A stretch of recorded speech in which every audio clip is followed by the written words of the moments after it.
Okay, my name is Dr. Nubi Olubomi Ayola.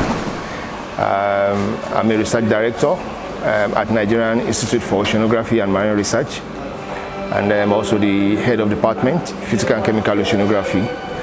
And as part of the Biogeochemical group, we've witnessed huge success in all those activities that we've taken the participants through.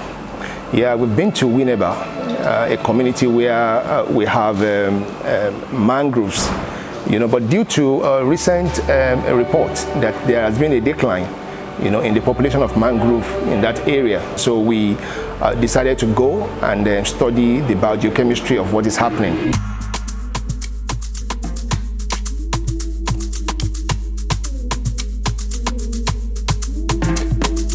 We were able to collect some samples and also in situ parameters.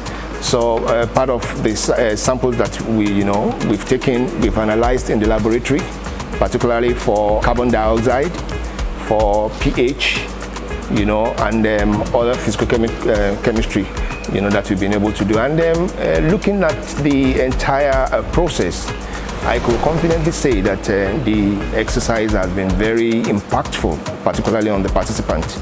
The kind of collaboration, that is being engendered, between the participants and even with the instructors has been awesome.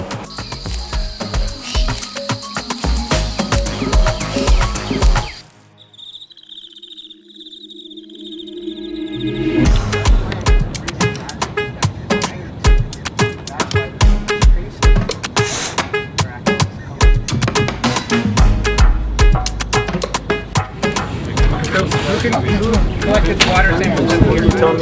So you can see the organic carbon is richer at this surface.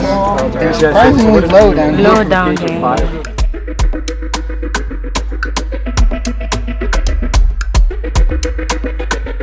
Our research project for COESSING 2023 in biogeochemistry was to look at mangroves along the coastline of Ghana, and to understand how those mangroves both work chemically in terms of redox cycling and their important roles in climate and carbon storage and in general fisheries, just being useful buffer zones between the ocean and people and land. Looking at these mangroves, what we're trying to do is we're looking at both the soil and the water in the mangrove and trying to understand how the soil and sediment chemistry changes with depth and in different locations, and how that affects the water chemistry. What we're finding is that mangroves are actually entities, environments that are stable when they have combinations of, right at the boundary between the ocean and land, and they have contributions of both water and sediment from both. And what we're looking at is how human perturbations that might affect whether sand or whether water from the ocean or from land comes into the site in the right way, and how that could influence how the chemistry changing and ultimately how the mangrove functions.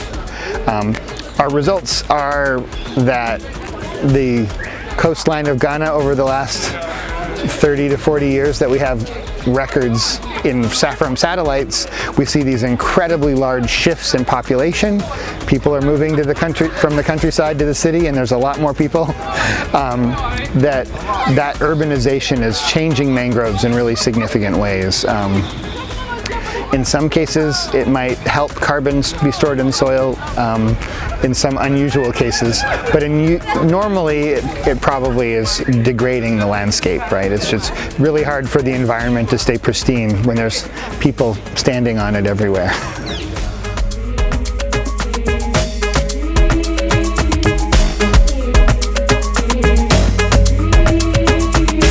Hi, I'm Wynne Johnson. I'm a professor at the University of North Carolina, Wilmington in the US.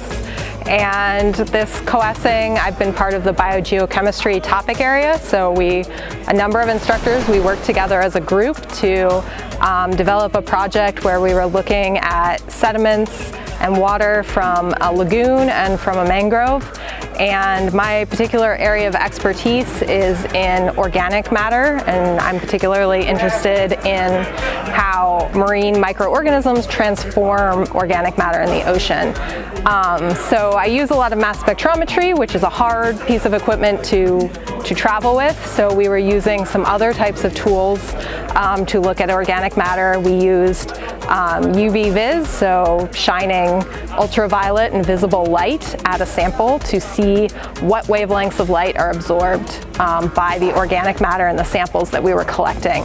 And so we were monitoring them to see how the microbial growth in these sediment samples that we took from the mangrove and the lagoon changed over time as microbial activity proceeded, because understanding these processes in these environments is really important for understanding elemental cycles. So we're tying this in with a lot of other data, including oxygen and pH and metals from some of the other instructors' data.